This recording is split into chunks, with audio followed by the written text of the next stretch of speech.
ఏ ముహూర్తాన మొదలైందో కానీ తమిళ బిగ్ బాస్కి ఆది నుంచి ఆటంకాలే. షోపై ఏదో ఒక ఫిర్యాదు, ఏదో ఒక కేసు నమోదవుతుంది. ఒకటి పోయింది అనుకునేసరికి మరొకటి తగులుకుంటుంది. తాజాగా ఇప్పుడు అంతకు మించి ఒక కలకలం రేగింది. తమిళ బిగ్ బాస్ హౌస్లో ఓ పార్టిసిపెంట్ సూసైడ్కి ప్రయత్నించింది. ఈ ఘటన ఇప్పుడు అక్కడ పెను దుమారాన్ని రేపుతుంది. తన ప్రేమను తిరస్కరించిన తోటి కంటెస్ట్ అరవ్ దూరంగా ఉంటున్నాడన్న ఆవేదనతో కంటెస్ట్ ఓవియా స్విమ్మింగ్ పూల్లోకి దూకి ముక్కు మూసుకొని సూసైడ్కి ప్రయత్నించింది. ఈ విషయం బయటికి పొక్కడంతో బిగ్ బాస్ హౌస్కి పోలీసులు వెళ్ళినట్టు తెలుస్తుంది.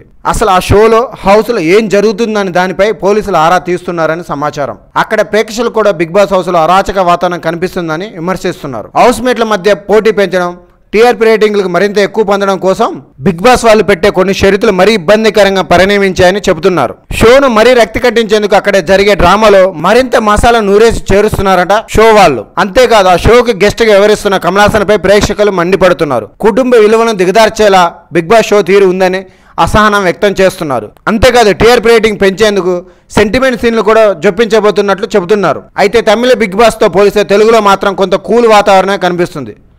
అక్కడున్నంత రచ్చ తెలుగులో మాత్రం లేదు. భవిష్యత్తులో ఎలా ఉంటుందో తెలియదు, కానీ తమిళతో పోలిస్తే Telugu big boss show better అని అంటున్నారు జనాలు.